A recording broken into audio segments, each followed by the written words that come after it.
What's the meaning of chord?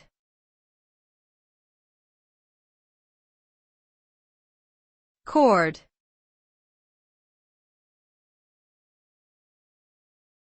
Chord.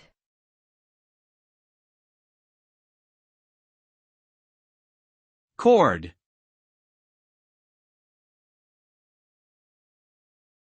Chord.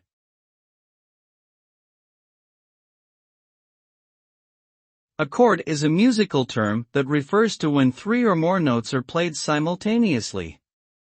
The combination of these notes creates a harmony that can be pleasing to the ear and evoke different emotions depending on the arrangement of the notes. Chords are an essential part of many different genres of music, from classical to jazz to pop.